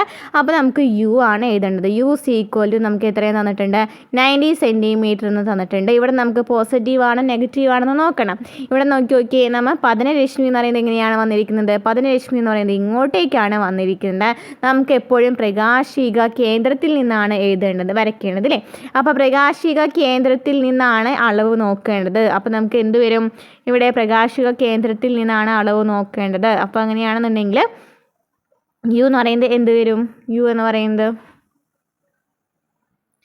വസ്തു ഇവിടെയാണ് ഇരിക്കുന്നത്. അപ്പോൾ പതനരശ്മി ഇങ്ങോട്ടേക്കാണ് പോവുക അല്ലേ, ഇങ്ങോട്ടേക്കാണ് പോവുക കേട്ടോ. പതനരശ്മി ഇങ്ങോട്ടേക്കാണ് പോകാം. അപ്പോൾ നമുക്ക് എന്ത് പറയാം, നമ്മൾ പറഞ്ഞു ഒബ്ജക്റ്റിൽ നിന്നാണ് അളവുകൾ എടുക്കേണ്ടത്. ഒബ്ജക്റ്റിൽ നിന്നും ഈ വസ്തുവിലേക്കുള്ള ദൂരം നോക്കുകയാണെന്നുണ്ടെങ്കിൽ എങ്ങോട്ടല്ലേ വരുന്നത്, ഇങ്ങോട്ടേക്കാണല്ലേ, ഒരു ഓപ്പോസിറ്റ് ദിശയിലേക്കാണ് വരുന്നത്. അപ്പോൾ നമുക്ക് -90 സെൻറ്റിമീറ്റർ ഇട്ട് കൊടുക്കാം. ഇങ്ങോട്ടേക്കാണ് പതനരശ്മി എന്ന് പറയുന്നത് ഇങ്ങോട്ടേക്കാണേ വരാം അല്ലേ, ഇവിടെ നിന്നല്ലേ എവിടെയല്ലേ ഒബ്ജക്റ്റ് ഇരിക്കുന്നത്. അപ്പോൾ പതനരശ്മി ഇങ്ങോട്ടേക്കല്ലേ വരാം. ഇനി നമുക്ക് വി എന്ന് പറയുന്നത് നോക്കാം. ഇമേജ് ഡിസ്റ്റൻസ് എന്ന് വെച്ചാൽ എന്താണ്, പ്രതിബിംബത്തിലേക്കുള്ള ദൂരം. ഇതാണ് പ്രതിബിംബം എന്ന് പറയുന്നത്. പ്രതിബിംബത്തിലേക്കുള്ള ദൂരം നോക്കുകയാണെന്നുണ്ടെങ്കിൽ പതനരശ്മി എന്ന് പറയുന്നത് നമ്മൾ പറഞ്ഞു ഇങ്ങോട്ടേക്കാണ് വരുന്നതെന്ന് പറഞ്ഞു അല്ലേ. ഇപ്പോൾ ഇതേ ദിശയിലേക്ക് തന്നെയാണ് വരുന്നത്. എങ്ങനെയാണെന്നുണ്ടെങ്കിൽ നമുക്ക് എന്തെടുക്കാം, വി എന്ന് പറയുന്നത് എത്രയാണ്, 30 സെൻറ്റിമീറ്റർ എന്ന് തന്നെ എടുക്കാം അല്ലേ. പോസിറ്റീവാണ് വരിക അല്ലേ. കാരണം എന്താണ്, പതനരശ്മി എന്ന് പറയുന്നത് ഇങ്ങോട്ടേക്കാണെന്ന് പറഞ്ഞു. അങ്ങനെയാണെന്നുണ്ടെങ്കിൽ വി = എന്താണ്, പോസിറ്റീവ് 30 തന്നെയാണ് വരാം. ഇനി എന്താണ്, എഫ് നമുക്കറിയില്ല, ലെൻസിൻ്റെ ഫോക്കസ് ദൂരം കണക്കാക്കാൻ നമുക്ക് പറഞ്ഞിട്ടുണ്ട്. നമ്മൾ കണ്ടെത്തിയിട്ടുള്ള ഏതൊക്കെയാണ്, യു = എന്താണ്, -90 സെൻറ്റിമീറ്റർ ആണെന്ന് കണ്ടുപിടിച്ചു. വി = 30 സെൻറ്റിമീറ്റർ ആണെന്ന് നമ്മൾ കണ്ടുപിടിച്ചു അല്ലേ. വസ്തുവിലേക്കുള്ള അകലം എന്ന് പറയുന്നത് -90 ആണ്. കാരണം എന്താണ്, പതനരശ്മിയുടെ വിപരീത ദിശയിലേക്കുള്ള അളവാണ്. ഇതാണ് പതനരശ്മി എന്ന് പറയുന്നത്, വിപരീത ദിശയിലേക്കുള്ള അളവ് നോക്കാം. ഇനി പ്രതിബിംബത്തിലേക്കുള്ള അകലം വി = 30 സെൻറ്റിമീറ്റർ ആണ്. അപ്പോൾ പതനരശ്മിയുടെ അതേ ദിശയിലുള്ള അളവായി കാരണം തന്നെയാണ് പോസിറ്റീവ് എടുത്തത്. ഇനി എഫ് കാണുന്ന ഇക്വേഷൻ നമ്മൾ പറഞ്ഞു, f = എന്താണ്, uv/u - v ആണ്. അപ്പോൾ നമുക്ക് കറക്റ്റായിട്ട് ഇട്ട് കൊടുക്കാം അല്ലേ. -90 × എന്താണ് 30/-90 - 30 ഇട്ട് കൊടുക്കുമ്പോൾ എന്ത് കിട്ടും, -2700 പിന്നെ 2 മൈനസ് വരാണെന്നുണ്ടെങ്കിൽ എന്താ, 2 മൈനസ് വരാണെന്നുണ്ടെങ്കിൽ ഒരു മൈനസ് ഇട്ട് കൊടുത്തിട്ട് മൈനസ് സൈൻ ഇട്ട് കൊടുത്തിട്ട് കൂട്ടല്ലേ ചെയ്യണത്. അപ്പോൾ -120 സെൻറ്റിമീറ്റർ = എത്ര കിട്ടി, +22.5 സെൻറ്റിമീറ്റർ എന്ന് കിട്ടില്ലേ. മുകളിലും അടിയിലും മൈനസ് ഉണ്ട്, അപ്പോൾ അത് ക്യാൻസൽ ആയിട്ട് പോയില്ലേ. അപ്പോൾ ഇങ്ങനെയാണ് നമ്മൾ ഫോക്കസ് ദൂരം കണ്ടുപിടിക്കേണ്ടത്. ക്ലിയർ ആണല്ലോ. ഇനി നമുക്ക് ആവർത്തനം കണ്ടുപിടിക്കുന്നത് എങ്ങനെയാണ് നോക്കാം. ആവർത്തനം എന്ന് വെച്ചാൽ എന്താണ്? പ്രതിബിംബത്തിൻ്റെ ഉയരം വസ്തുവിൻ്റെ ഉയരത്തിൻ്റെ എത്ര മടങ്ങാണ് സൂചിപ്പിക്കുന്നതാണ് ആവർത്തനം. പ്രതിബിംബത്തിൻ്റെ ഉയരം എന്ന് പറയുന്നത് വസ്തുവിൻ്റെ ഉയരത്തിൻ്റെ എത്ര മടങ്ങാണ് എന്ന് സൂചിപ്പിക്കുന്നതാണ് ആവർത്തനം എന്ന് പറയുന്നത്. പ്രതിബിംബത്തിൻ്റെ ഉയരവും വസ്തുവിൻ്റെ ഉയരവും തമ്മിലുള്ള അനുപാത സംഖ്യയാണ് ആവർത്തനം എന്ന് പറയുന്നത്. ഇതിന് യൂണിറ്റ് ഇല്ല. അപ്പോൾ ആവർത്തനത്തിന് യൂണിറ്റ് ഇല്ല. പ്രതിബിംബത്തിൻ്റെ ഉയരവും വസ്തുവിൻ്റെ ഉയരവും തമ്മിലുള്ള അനുപാത സംഖ്യയാണ് എന്തെന്ന് പറയുന്നത്? ആവർത്തനം എന്ന് പറയുന്നത്. അപ്പോൾ ആവർത്തനം എന്ന് വെച്ചാൽ എന്താണ്? പ്രതിബിംബത്തിൻ്റെ ഉയരം ബൈ വസ്തുവിൻ്റെ ഉയരം, അതായത് HI/HO അല്ലേ. ഇനി ആവർത്തനം എന്ന് വെച്ചാൽ എന്താണ്? പ്രതിബിംബത്തിൻ്റെ ഉയരം ബൈ വസ്തുവിൻ്റെ ഉയരമാണ്. അല്ലാന്നുണ്ടെങ്കിൽ നമുക്ക് എന്ത് പറയാം? പ്രതിബിംബത്തിലേക്കുള്ള ദൂരം ബൈ വസ്തുവിലേക്കുള്ള ദൂരം എന്ന് പറയാം. ഓക്കെ, അപ്പോൾ ആവർത്തനം കാണുന്നതിനായിട്ട് 2 ഇക്വേഷൻ ഉണ്ട്. ഒന്നില്ലെങ്കിൽ ഉയരം വെച്ച് പറയാം, അല്ലാന്നുണ്ടെങ്കിൽ ദൂരം വെച്ച് പറയാം. അപ്പോൾ പ്രതിബിംബത്തിൻ്റെ ഉയരം ബൈ വസ്തുവിൻ്റെ ഉയരം എന്ന് പറയാം, അല്ലെങ്കിൽ എന്താണ്? പ്രതിബിംബത്തിലേക്കുള്ള ദൂരം ബൈ വസ്തുവിലേക്കുള്ള ദൂരം എന്ന് പറയാം. അപ്പോൾ M = എന്താണ്? HI/HO എന്ന് നമുക്ക് എന്ത് എഴുതാം? V/U എന്ന് എഴുതാം. കാർട്ടീഷ്യൻ ചിഹ്ന രീതി അനുസരിച്ച് ആവർത്തനം പോസിറ്റീവ് ആണെങ്കിൽ പ്രതിബിംബം നിവർന്നതാണെന്നും ആവർത്തനം നെഗറ്റീവ് ആണെങ്കിൽ പ്രതിബിംബം തലക്കീഴായതാണെന്ന് മനസ്സിലാക്കാം. അപ്പോൾ ഈ നമ്മൾ പറഞ്ഞിട്ടുണ്ടായിരുന്നു അല്ലേ, നമ്മൾ പോസിറ്റീവ് ആണെന്നുണ്ടെങ്കിൽ നമ്മൾ ഒബ്ജക്റ്റിൻ്റെ എന്താണ് ഹൈറ്റ് വെച്ച് നമ്മൾ പറഞ്ഞിട്ടുണ്ടായിരുന്നില്ല. ഇതേ സെയിം തന്നെയാണ് ആവർത്തനം എന്ന് പറയുന്നത്. പോസിറ്റീവ് ആണെന്നുണ്ടെങ്കിൽ എന്താണ്? പ്രതിബിംബം നിവർന്നതാണ്. ആവർത്തനമാണെന്നുണ്ടെങ്കിൽ ആവർത്തനം എന്ന് പറയുന്നത് പോസിറ്റീവ് ആണ് നമുക്ക് കിട്ടുന്നതെങ്കിൽ നമുക്ക് എന്ന് പറയാം? പ്രതിബിംബം നിവർന്നതാണെന്ന് പറയാം. ഇനി ആവർത്തനം നെഗറ്റീവ് ആണെന്നുണ്ടെങ്കിൽ പ്രതിബിംബം തലക്കീഴായതാണെന്ന് മനസ്സിലാക്കാം. അതായത് നമുക്ക് ഒരു എന്താണ്, ഇപ്പോൾ നമ്മൾ നേരത്തെ ഈ ഒരു പിക്ചറിലെ നമ്മൾ ഇപ്പോൾ തന്നെ കണ്ട ഈ പിക്ചർ, ഇതിൽ നമുക്ക് ആവർത്തനം എങ്ങനെയാണ് കണ്ടുപിടിക്കുന്നത്? എങ്ങനെയാണ് കണ്ടുപിടിക്കുക ആവർത്തനം എന്ന് പറയുന്നത്? എങ്ങനെയാണ് കണ്ടുപിടിക്കുക നോക്കി നോക്കിയാൽ HI/HO എന്ന് എഴുതാം, അല്ലെങ്കിൽ എന്താണ്? V/U എന്ന് എഴുതാം. ഇവിടെ നമുക്ക് U എന്ന് പറയുന്നത് എത്രയാണ്? -90 എന്ന് കിട്ടിയിട്ടുണ്ട്. ഇനി എന്താണ്? നമുക്ക് എല്ലാ വാല്യൂസും നമുക്കറിയാം അല്ലേ, എല്ലാ വാല്യൂസും അറിയാം. അപ്പോൾ നമുക്ക് ഒന്നില്ലെങ്കിൽ V/U എന്നുള്ള ഇക്വേഷൻ ഇട്ട് കൊടുക്കാം, അല്ല എന്നുണ്ടെങ്കിൽ HI/HO എന്നുള്ള ഇക്വേഷൻ ഇട്ട് കൊടുക്കാം.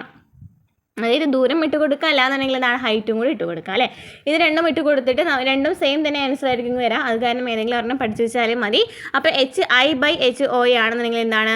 0.6/1.8 = -1/3 എന്ന് കിട്ടി. ഇനി എന്തായാലും നമുക്ക് V/U എന്നുള്ള ഇക്വേഷൻ ഇട്ട് കൊടുക്കുകയാണെന്നുണ്ടെങ്കിൽ നോക്കി നോക്കിയേ, എന്താണ്? 30/-90 ഇട്ട് കൊടുക്കുമ്പോൾ എത്ര തന്നെയാണ് കിട്ടുക? -1/3 തന്നെയാണ് കിട്ടുക. ഓക്കെ, അപ്പോൾ നമുക്ക് അതേ സെയിം തന്നെയാണ് കിട്ടുന്നത് അല്ലേ. ഇനി എന്താണ്? ആവർത്തനം 1ൽ കുറവായതിനാൽ പ്രതിബിംബം വസ്തുവിനേക്കാൾ ചെറുതാണെന്ന് മനസ്സിലാക്കാം. അപ്പോൾ ആവർത്തനം ഇവിടെ എന്താണ്? 1ലേക്കാളും കുറവാണ്. അപ്പോൾ 1ലേക്കാളും കുറവായ കാരണം നമുക്ക് എന്ത് മനസ്സിലായി? ഇതെന്ന് പറയുന്നത് വസ്തുവിനേക്കാളും ചെറുതാണെന്ന് മനസ്സിലായി. ആവർത്തനത്തിലെ നെഗറ്റീവ് ചിഹ്നം പ്രതിബിംബം തലക്കീഴായതും യഥാർത്ഥവുമാണ് എന്നതാണ് സൂചിപ്പിക്കുന്നത്. ഇവിടെ നമുക്ക് -1/3 ആണ് കിട്ടിയിരിക്കുന്നത്. ഇതിലെ മൈനസ് എന്ന് പറയുന്നത് എന്താണ്? പ്രതിബിംബം തലക്കീഴായതാണ്, യഥാർത്ഥവുമാണ് എന്നതാണ് മനസ്സിലാക്കാനായിട്ട് പറ്റുന്നത് അല്ലേ. പ്രതിബിംബത്തിൻ്റെ സ്വഭാവത്തിന് ആവർത്തനവുമായുള്ള ബന്ധം പരിഗണിച്ച് പട്ടിക പൂർത്തിയാക്കാൻ പറഞ്ഞിട്ടുണ്ട്. പ്രവർത്തനത്തിൻ്റെ സ്വഭാവം നിവർന്നതാണെങ്കിൽ ആവർത്തനത്തിൻ്റെ ചിഹ്നം എന്ന് പറയുന്നത് പോസിറ്റീവാണ്, നെഗറ്റീവാണോ വരാ? ആവർത്തനത്തിൻ്റെ ചിഹ്നം എന്ന് പറയുന്നത് പോസിറ്റീവാണോ നെഗറ്റീവാണോ വരാ? ഒന്ന് പറഞ്ഞേ. എന്താണ്? നിവർന്നതാണ് എന്നുണ്ടെങ്കിൽ ആവർത്തനം എന്ന് പറയുന്നത്, ആവർത്തനം നമുക്ക് കിട്ടിയിട്ടുള്ള വാല്യൂ എന്ന് പറയുന്നത് നിവർന്നതാണ് എന്നുണ്ടെങ്കിൽ ആവർത്തനം എന്താണ്? നെഗറ്റീവാണ് അല്ലേ. ആവർത്തനം നെഗറ്റീവാണ്. പ്രതിബിംബം നിവർന്നതാണെന്നെങ്കിൽ എന്താണ്? ആവർത്തനം എന്ന് പറയുന്നത് നെഗറ്റീവാണ്. തലക്കീഴായതാണെങ്കിൽ എന്താണ്? പോസിറ്റീവാണ്. ഇനി യഥാർത്ഥമാണെന്നുണ്ടെങ്കിൽ എന്താ നമ്മൾ പറഞ്ഞത്? യഥാർത്ഥമാണ് എന്നുണ്ടെങ്കിൽ എന്താണ്? നെഗറ്റീവാണ് അല്ലേ. നെഗറ്റീവാണ് എന്ന് പറയുന്നത് തലക്കീഴായതും യഥാർത്ഥം എന്ന് പറയുന്നത് നെഗറ്റീവാണ്. നിവർന്നതാണെന്നുണ്ടെങ്കിൽ പോസിറ്റീവാണ് കേട്ടോ. ഇവിടെ നോക്കി ഇവിടെ കറക്റ്റായിട്ട് എഴുതിയിട്ടുണ്ട്. ആവർത്തനം പോസിറ്റീവ് എന്ന് വെച്ചാൽ എന്താണ്? പ്രതിബിംബം നിവർന്നതാണ്. അങ്ങനെയാണ്. നിവർന്നെന്ന് വെച്ചാൽ പോസിറ്റീവാണ്. തലകീഴായതാണെങ്കിൽ നെഗറ്റീവാണ്. അതുപോലെ തന്നെ തലകീഴായതാണെങ്കിൽ നെഗറ്റീവാണ്. അതുപോലെ തന്നെ എന്താണ്? യഥാർത്ഥമാണെന്നുണ്ടെങ്കിലും എന്താണ്? നെഗറ്റീവാണ്. മിഥ്യയാണെന്നുണ്ടെങ്കിലും നിവർന്നതാണെന്നുണ്ടെങ്കിലും എന്താണ്? പോസിറ്റീവാണ്. മിഥ്യയാണെന്നുണ്ടെങ്കിലും നിവർന്നതാണെന്നെങ്കിലും എന്താണ്? പോസിറ്റീവാണ്. ഒരു കോൺവെക്സ് ലെൻസിൻ്റെ പ്രകാശിക കേന്ദ്രത്തിൽ നിന്ന് പ്രകാശിക അക്ഷത്തിൽ 12 സെൻറ്റിമീറ്റർ അകലെയായി 2 സെൻറ്റിമീറ്റർ ഉയരമുള്ള വസ്തു സ്ഥിതി ചെയ്യുന്നു. കോൺവെക്സ് ലെൻസിൻ്റെ ഫോക്കസ് ദൂരം 6 സെൻറ്റിമീറ്ററാണ്. നൽകിയ അളവുകളുടെ അടിസ്ഥാനത്തിൽ ഒരു രേഖാചിത്രം വരച്ച് പ്രതിബിംബത്തിൻ്റെ സവിശേഷതകൾ എഴുതുക. ഇത് വെച്ചിട്ട് നമുക്കൊരു എന്ത് വരയ്ക്കണം? രേഖാചിത്രം വരയ്ക്കണം. ഏത് ലെൻസാണ്? കോൺവെക്സ് ലെൻസ് ആണല്ലേ, കോൺവെക്സ് ലെൻസ് ആണ്.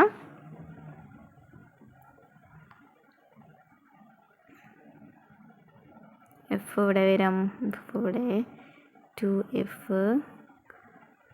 തന്നിരിക്കുന്നത് വായിച്ചിട്ട് വരയ്ക്കാം കേട്ടോ.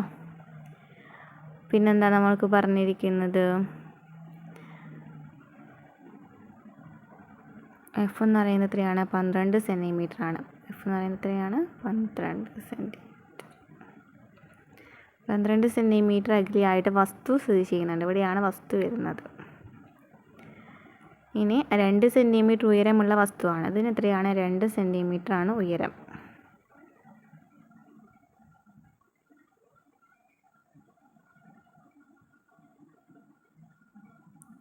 നടുക്കിൽ കൂടിയും പോവും, അതുപോലെ തന്നെ ഇങ്ങനെയും പോവും കേട്ടോ. അങ്ങനെ പോകുമ്പോൾ ഇവിടെ എഫിൽ കൂട്ടിമുട്ടും. ഈ രണ്ടുപേരും എഫിൽ കൂട്ടിമുട്ടേ. ഞാൻ വരച്ചപ്പോൾ കൂട്ടിമുട്ടിയില്ല. എഫിൽ ഇവിടെ അല്ല, ഇവിടെ ആയിട്ട് വരും കൂട്ടിമുട്ടും കേട്ടോ.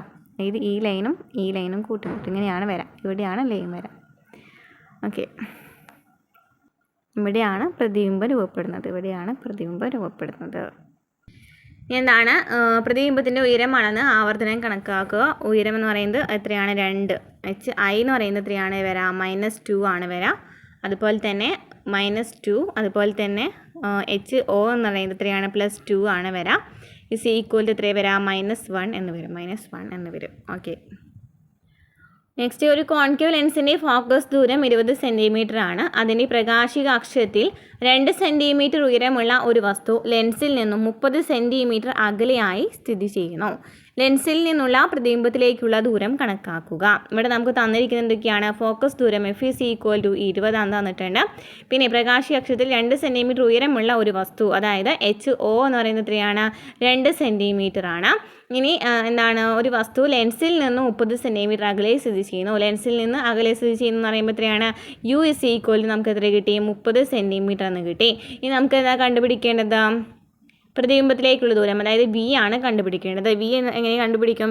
നമ്മുടെ ഇക്വേഷൻ ഉണ്ടല്ലോ, ആ ഇക്വേഷൻ ഒന്ന് തിരിച്ച് മറിച്ചൊക്കെ ഇട്ട് കൊടുത്താൽ മതി. 1/F = 1/V - 1/U ആണ് വരാം അല്ലേ? അപ്പോൾ 1/F = എന്താണ്? 1/V - 1/U എന്നാണ് വരാം. നമുക്ക് 1/V ആണ് കണ്ടുപിടിക്കേണ്ടത്. 1/V = 1/F + 1/U എന്ന് വന്നു. ഇത് നമ്മൾ ക്രോസ് ഒക്കെ ചെയ്യുമ്പോൾ എന്ത് കിട്ടും? ആൻസർ എത്ര കിട്ടുക? FU/F + U എന്ന് വരും. അപ്പോൾ നമുക്ക് FU/F + U നമുക്ക് തന്നിട്ടുള്ള വാല്യൂസ് ഇട്ട് കൊടുത്താൽ മതിയില്ലേ? F എന്ന് പറയുന്നത് എത്രയാണ്? -20 ആണ്. പിന്നെ U എന്ന് പറയുന്നത് എത്രയാണ്? -30 ആണല്ലേ? ഇവിടെ ഞാൻ 30 ആണ് ഇട്ടത്. -30 ആണ് വരാം കേട്ടോ. -30 ആണ്, കാരണം നമ്മുടെ പ്രതിബിംബം വരയ്ക്കുമ്പോൾ അറിയാം -30 ആണ് വരാം. ഓക്കെ, -30 ആണ് വരാം. അപ്പോൾ -20 × -30/-20 + -30 വരും. അപ്പോൾ എത്ര വരും? ആൻസർ വരുന്നത് എത്രയാണ്? 600 അല്ലേ? 600/ എത്രയാണ് വരാം? 600/-15. 600/-15 ചെയ്യുമ്പോൾ എത്ര കിട്ടി? -12 എന്ന് കിട്ടി. എത്രയാണ്? -12 സെൻറ്റിമീറ്റർ എന്നാണ് ആൻസർ വരാം. എത്രയാണ്? -12 സെൻറ്റിമീറ്റർ എന്നാണ് ആൻസർ വരാം. ഈ അവസരത്തിൽ ആവർത്തനം എത്രയായിരിക്കും എന്ന് ചോദിച്ചിട്ടുണ്ട്. ആവർത്തനം എത്രയായിരിക്കും? പ്രതിബിംബത്തിൻ്റെ പ്രത്യേകതകൾ എന്തെല്ലാമാണ്? എങ്ങനെയാണ്? കോൺകേവ് ലെൻസിൻ്റെ ഫോക്കൽ ലെങ്ത് എന്ന് പറയുന്നത് നെഗറ്റീവ് ആണ് കിട്ടിയിരിക്കുന്നത്. അപ്പോൾ ഇവിടെ എന്താണ്? മിഥ്യയാണ് വരാം അല്ലേ? മിഥ്യയാണ് വരാം. അതുപോലെ തന്നെ എന്താണ് വരാം? നിവർന്നതാണോ? അതുപോലെ തന്നെ എന്താണ്? തലക്കീഴേതാണ് വരാം? നിവർന്നതാണ് വരാം അല്ലേ? നിവർന്നതാണ് വരാം. ഇനി നെക്സ്റ്റ് അപ്പോൾ എങ്ങനെ കണ്ടുപിടിച്ചത്? ആവർത്തനം എങ്ങനെ കണ്ടുപിടിച്ചത്? M = V/U ആണ്. അതായത് -12/-30 ആണ്. എങ്കിൽ നമുക്ക് എത്ര കിട്ടി? 4/10 M എത്ര കിട്ടി? 0.4 എന്ന് കിട്ടി. M = എന്താണ്? 0.4 എന്ന് കിട്ടി. ഒന്നിനേക്കാളും ചെറുതാണ്. അപ്പോൾ നമുക്ക് ഇവിടെ നിന്ന് പറയാം ഇമേജ് എന്ന് പറയുന്നത് എന്താണ്? വളരെ ചെറുതാണ് എന്ന് പറയാം അല്ലേ? ഇമേജ് എന്ന് പറയുന്നത് വളരെ ചെറുതാണ്. അതുപോലെ തന്നെയാണ് മിഥ്യാ പ്രതിബിംബമാണ്. അതുപോലെ തന്നെ എന്താണ്? അപ്പോൾ ഇത്രയാണ് ഇവിടെ വരുന്നത്. ഇനി വിവിധ തരം ലെൻസുകൾ രൂപപ്പെടുത്തുന്ന പ്രതിബിംബങ്ങളുടെ സ്ഥാനം, സ്വഭാവം, വലിപ്പം എന്നിവ കണ്ടെത്തിയാലോ ഇവ പ്രയോജനപ്പെടുത്തുന്ന ഏതാനും ഉപകരണങ്ങളാണ് കണ്ണട, simple microscope, compound microscope, telescope. കണ്ണട വാങ്ങാനായി ഡോക്ടർമാർ നൽകിയ കുറിപ്പുകൾ ശ്രദ്ധിച്ചിട്ടുണ്ടോ? ഇതിൽ +2.00 എന്നത് സൂചിപ്പിക്കുന്നത് എന്തിനാണ് +2.2 എന്ന് പറയുന്നത്? എന്താണ്? കണ്ണടയിലെ ലെൻസിൻ്റെ പവറാണ് ഇവിടെ സൂചിപ്പിക്കുന്നത്. അപ്പോൾ എന്താണ് ഇവിടെ ലെൻസിൻ്റെ പവർ എന്നാണ് പറയാനായിട്ട് പോകുന്നത്. ലെൻസിൻ്റെ പവർ എന്ന് വെച്ചാൽ ലെൻസുകളുടെ ഫോക്കസ് ദൂരവുമായി ബന്ധപ്പെട്ട പദമാണ് അതിൻ്റെ പവർ. ഒരു ലെൻസിൽ പതിക്കുന്ന പ്രകാശരശ്മികളെ സംരചിപ്പിക്കാനോ വിഭജിപ്പിക്കുവാനുള്ള കഴിവിനെയാണ് അതിൻ്റെ പവർ എന്ന് പറയുന്നത്.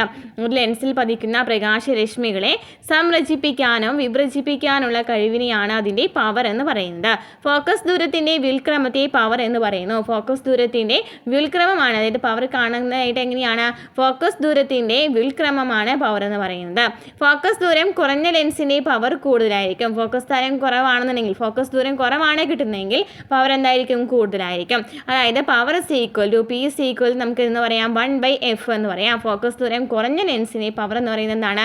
കൂടുതലായിരിക്കും. ഇനി പവറിൻ്റെ SI യൂണിറ്റ് നമ്മൾ പറഞ്ഞു, പവർ കാണുന്നതിനായിട്ട് വ്യുൽക്രമമാണ് അല്ലേ, എന്താണ് ഫോക്കസ് ദൂരത്തിൻ്റെ വ്യുൽക്രമമാണ് പവർ എന്ന് പറഞ്ഞു. അത് കാരണം നമുക്ക് എന്ത് പറയാം? P എന്താണ്?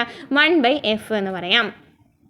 പവറിൻ്റെ SI യൂണിറ്റ് ഡയോപ്റ്റർ ആണ്. ഇത് D എന്ന അക്ഷരം കൊണ്ടാണ് സൂചിപ്പിക്കുന്നത്. പവറിൻ്റെ SI യൂണിറ്റ് എന്താണ്? ഡയോപ്റ്റർ ആണ്. ഇത് D എന്ന അക്ഷരം കൊണ്ടാണ് സൂചിപ്പിക്കുന്നത്. 1 മീറ്റർ ഫോക്കസ് ദൂരമുള്ള ലെൻസിൻ്റെ പവർ 1 ഡയോപ്റ്റർ ആണ്. 1 മീറ്റർ ഫോക്കസ് ദൂരമാണെന്നെങ്കിൽ എന്താണ്? ലെൻസിൻ്റെ പവർ എന്ന് പറയുന്നത് എത്രയാണ്? 1 ഡയോപ്റ്റർ ആണ്. അതായത് നമ്മൾ പറഞ്ഞു P എന്താണ്? 1/f ആണ്. 1 മീറ്റർ ആണ് F. അതായത് ഫോക്കസ് ദൂരം എന്ന് പറയുന്നത് ഒന്നാണെങ്കിൽ എത്രയാണ് വരാം? 1 തന്നെയല്ലേ വരാം. നെക്സ്റ്റ് 25 സെൻറ്റിമീറ്റർ ഫോക്കസ് ദൂരമുള്ള ഒരു കോൺകേവ് ലെൻസിൻ്റെ പവർ എത്രയായിരിക്കും? അപ്പോൾ നമ്മൾ എന്ത് കണ്ടുപിടിക്കണം? കോൺകേവ് ലെൻസിൻ്റെ ഫോക്കസ് ദൂരത്തിൽ നിന്നാണ് നമുക്ക് കണ്ടുപിടിക്കാനായിട്ട് പറ്റുള്ളൂ അല്ലേ? ഫോക്കസ് ദൂരം തന്നാലാണ് പവർ കണ്ടുപിടിക്കാനായിട്ട് പറ്റുള്ളൂ. ഫോക്കസ് ദൂരം നമുക്ക് 25 സെൻറ്റിമീറ്റർ ആണ് തന്നിട്ടുണ്ട്. പക്ഷേ ഇവിടെ എന്താണ്? കോൺകേവ് ലെൻസ് ആണ്. അതിനാൽ തന്നെ നമ്മൾ എന്ത് ഇട്ട് കൊടുക്കണം? മൈനസ് സൈൻ ഇട്ട് കൊടുക്കണം. അപ്പോൾ -25 സെൻറ്റിമീറ്റർ. ലെൻസിൻ്റെ പവർ SI യൂണിറ്റിൽ കണക്കാക്കുമ്പോൾ ഫോക്കസ് ദൂരം മീറ്ററിൽ പരിഗണിക്കണം. അതുപോലെ തന്നെ എന്താണ്? ഫോക്കസ് ദൂരം കണക്കാക്കുമ്പോൾ എപ്പോഴും നമ്മൾ എന്താണ്? മീറ്ററിലാണ് പരിഗണിക്കേണ്ടത്. അതായത് നമുക്ക് F എന്താണ്? -25/100 സെൻറ്റിമീറ്റർ എന്ന് എഴുതാല്ലേ. നമുക്കല്ലേ മീറ്ററിലാക്കണം അല്ലേ? നമുക്ക് തന്നിരിക്കുന്നതാണ് സെൻറ്റിമീറ്ററിലാണ്. അപ്പോൾ മീറ്ററിലാക്കണം. അപ്പോൾ എത്ര കിട്ടി? 0.25 മീറ്റർ എന്ന് കിട്ടി. ഇനി പവർ കാണുന്നതിനായിട്ട് P 1/5 ആണ്, അല്ലേ 1/f ആണ്. അപ്പോൾ നമ്മൾ P 1/-0.25 സെൻറ്റിമീറ്റർ ഇട്ട് കൊടുത്തു. അപ്പോൾ എത്ര കിട്ടി? -4D എന്ന് കിട്ടി. അപ്പോൾ ഇവിടെ നമുക്ക് പവർ എന്താണ്? നെഗറ്റീവാണ് കിട്ടിയിരിക്കുന്നതില്ലേ? പവർ നെഗറ്റീവാണ് കിട്ടിയിരിക്കുന്നത്. നമുക്ക് ഇതെന്താണെന്ന് പറയാം? കോൺകേവ് ലെൻസ് ആണെന്ന് തിരിച്ചറിയാൻ പറ്റും. കോൺകേവ് ലെൻസ് ആണെങ്കിൽ പവറിനെ, കോൺവെക്സ് ആണെന്നുണ്ടെങ്കിൽ പവറിന് ഏത് ചിഹ്നമായിരിക്കും? പോസിറ്റീവ് ആയിരിക്കും അല്ലേ? ഇനി എന്താണ് കോമ്പൗണ്ട് മൈക്രോസ്കോപ്പ് എന്ന് പറയുന്നത്? കോമ്പൗണ്ട് മൈക്രോസ്കോപ്പിൻ്റെ ഉപയോഗം എന്താണ്? എങ്ങനെയാണ് വസ്തുക്കളെ വലുതാക്കി കാണിക്കുന്നതിന് വേണ്ടിയിട്ടാണ് അല്ലേ? കോമ്പൗണ്ട് മൈക്രോസ്കോപ്പിലെ 2 പ്രധാന ഭാഗങ്ങളാണ് ഒബ്ജക്റ്റീവും ഐപീസും. എന്താണ് ഒബ്ജക്റ്റീവ് എന്ന് വെച്ചാൽ നിരീക്ഷിക്കേണ്ട വസ്തുവിനടുത്ത് വെക്കുന്ന ലെൻസാണ് ഒബ്ജക്റ്റീവ് എന്ന് പറയുന്നത്. നിരീക്ഷിക്കേണ്ട വസ്തുവിനടുത്ത് വെക്കുന്ന ലെൻസിനെയാണെന്ന് പറയുന്നത് ഒബ്ജക്റ്റീവ് എന്ന് പറയുന്നത്.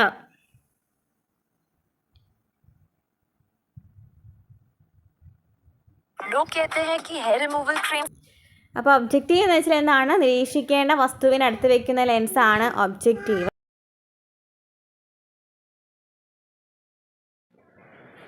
അപ്പോൾ ഒബ്ജക്റ്റീവ് എന്ന് വെച്ചാൽ എന്താണ്? നിരീക്ഷിക്കേണ്ട വസ്തുവിനടുത്ത് വെക്കുന്ന ലെൻസാണ് ഒബ്ജക്റ്റീവ്. അതായത് നമ്മൊരു വസ്തു നിരീക്ഷിക്കാനായിട്ട് വെക്കുന്ന അതിനടുത്തുള്ള ലെൻസിനെയാണെന്ന് പറയുന്നത് ഒബ്ജക്റ്റീവ് ലെൻസ് എന്ന് പറയുന്നത് അല്ലേ? ഒബ്ജക്റ്റീവ് എന്ന് പറയുന്നത് നിരീക്ഷിക്കേണ്ട വസ്തുവിനടുത്ത് വെക്കുന്ന ലെൻസാണ് ഒബ്ജക്റ്റീവ് എന്ന് പറയുന്നത്.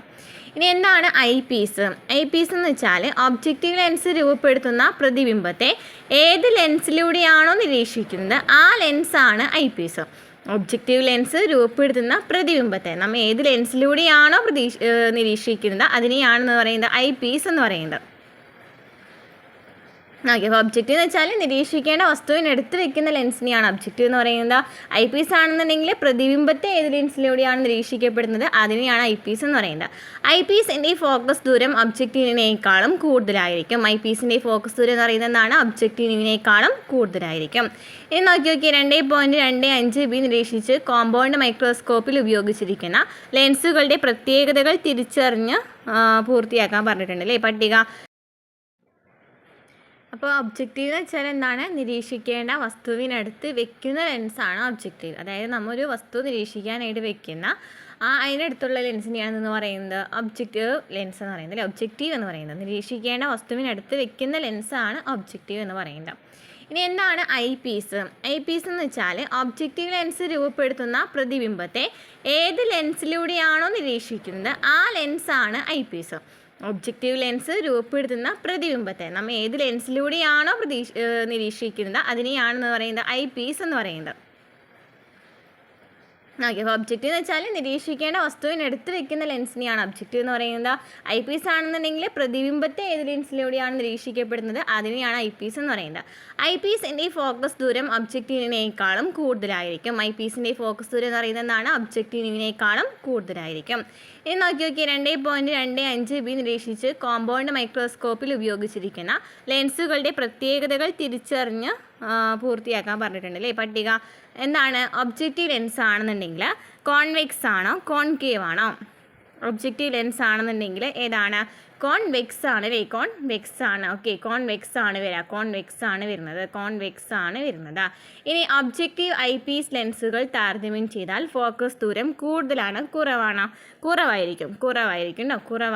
ഒബ്ജക്റ്റീവ് ലെൻസിലാണെന്നുണ്ടെങ്കിൽ കുറവായിരിക്കും. ഇനി രൂപപ്പെടുന്ന പ്രതിബിംബത്തിൻ്റെ സവിശേഷതകൾ എന്തൊക്കെയാണ് വരുന്നത്? വലുതാണ്, അതുപോലെ തന്നെ അത് യഥാർത്ഥമാണ്, റിയൽ ആണ്, അതുപോലെ തന്നെ വലുതാണ് കേട്ടോ വരുന്നത്, വലുതാണ്. അതുപോലെ തന്നെ എന്താണ്? തല കീഴായതാണ്.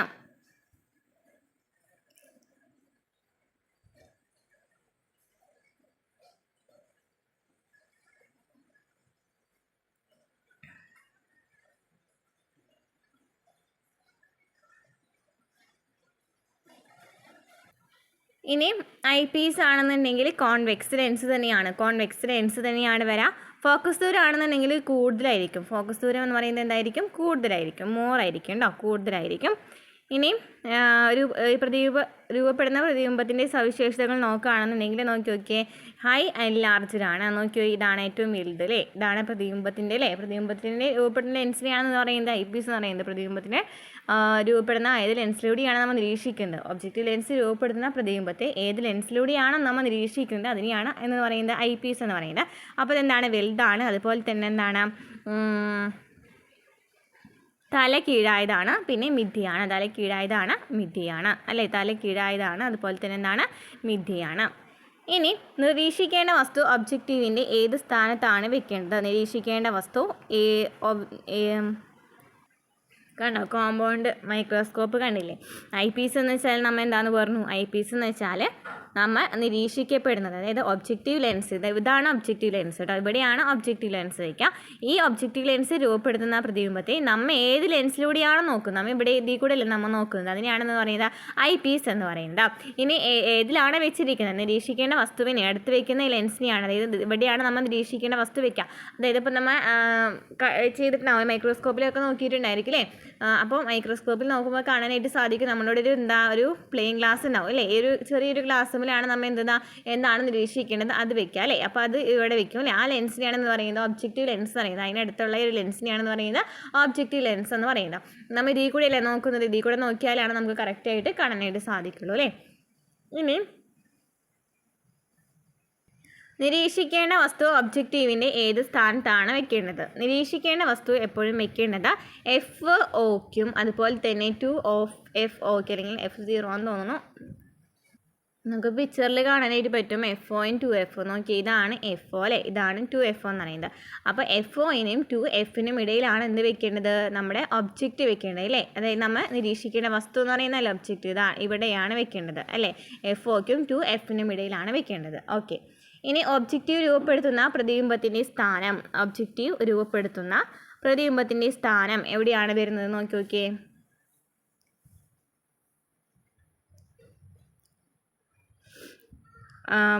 രൂപപ്പെടുത്തുന്ന പ്രതിബിംബത്തിൻ്റെ സ്ഥാനം 2FOക്കും അപ്പുറത്താണ്, അല്ലേ? 2FOക്കും അപ്പുറത്താണ് വന്നിരിക്കുന്നത്, അല്ലേ? 2FOക്കും അപ്പുറത്താണ് വന്നിരിക്കുന്നത്, അല്ലേ? 2FOക്കും അപ്പുറത്താണ് വന്നിരിക്കുന്നത്. നെക്സ്റ്റ് ക്വസ്റ്റ്യൻ എന്താണ്? ഈ പ്രതിബിംബത്തിൻ്റെ പ്രത്യേകതകൾ എന്തെല്ലാമാണ്? എന്താണ് പ്രതിബിംബത്തിൻ്റെ പ്രത്യേകതകൾ? എന്താണ്? എൻലാർജ്ഡ്, അല്ലേ? വലുതാണ്. അതുപോലെ തന്നെ എന്താണ്?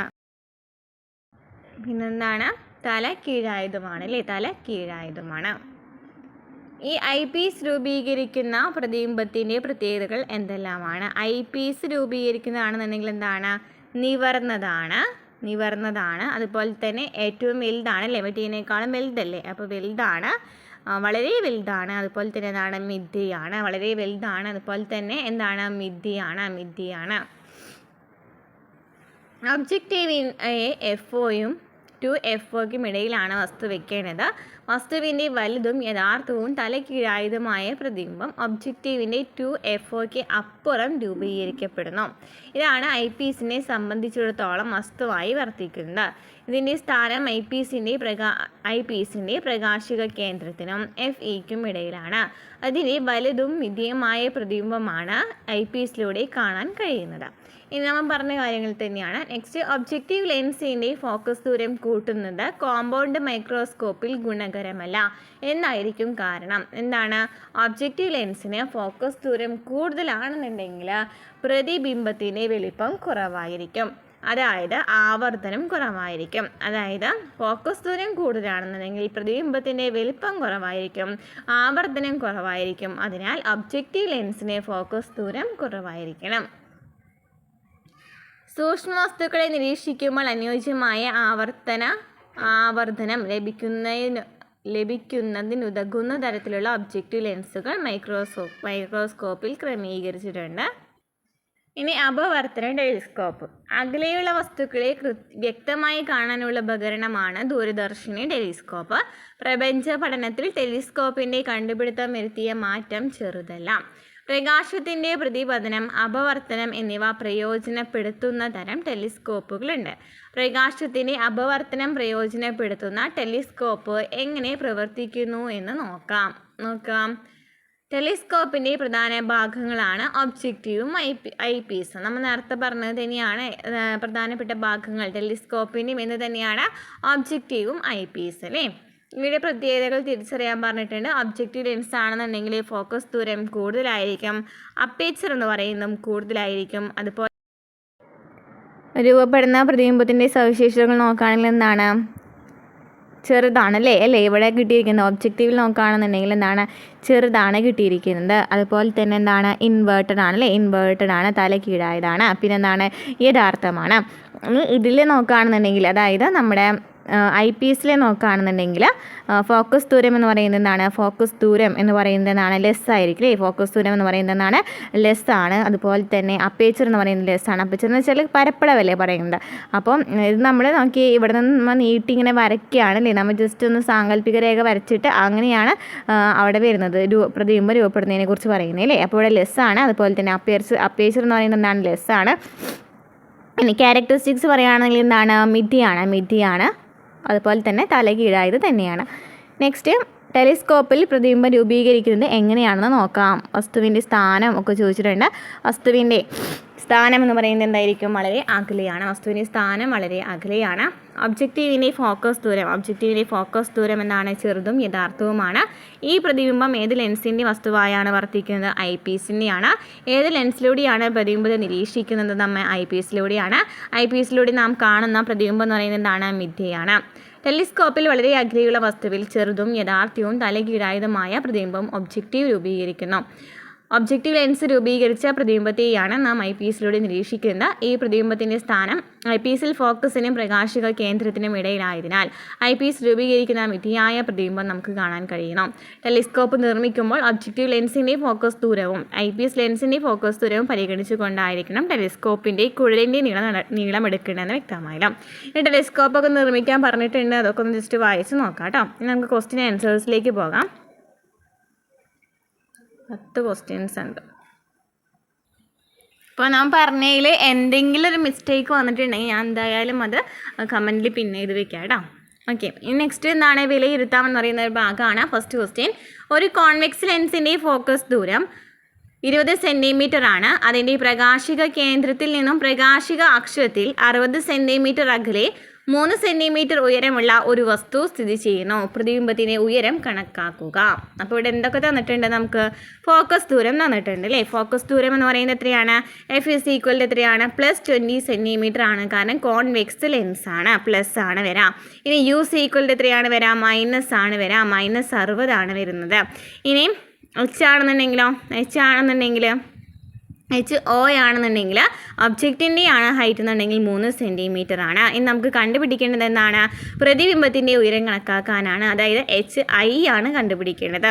അപ്പോൾ നമുക്ക് അറിയണ ഇക്വേഷൻ എന്ന് പറയുന്നത് എന്താണ്? M is equal to V/U എന്ന് പറയുന്ന ഇക്വേഷൻ അറിയാം അല്ലേ നമുക്ക്. അതുപോലെ തന്നെ M is equal to എന്താണ്?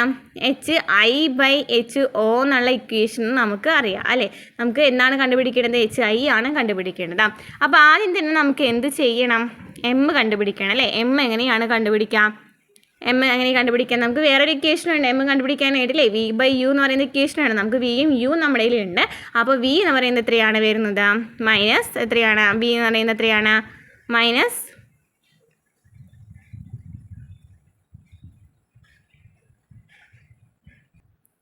നമുക്ക് വി തന്നിട്ടില്ല അല്ലേ. നമുക്കിവിടെ എന്താണ് തന്നിട്ടുള്ളത്? എഫ് തന്ന്, യു തന്നു, HO തന്നു. നമ്മൾ എന്ത് കണ്ടുപിടിക്കണം? ആദ്യം തന്നെ നമ്മൾ എന്ത് കണ്ടുപിടിക്കണം?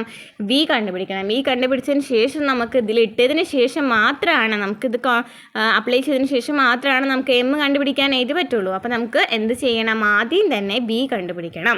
അപ്പോൾ വി കണ്ടുപിടിക്കാനായിട്ട് അറിയില്ലേ? വി എങ്ങനെ കണ്ടുപിടിക്കാം?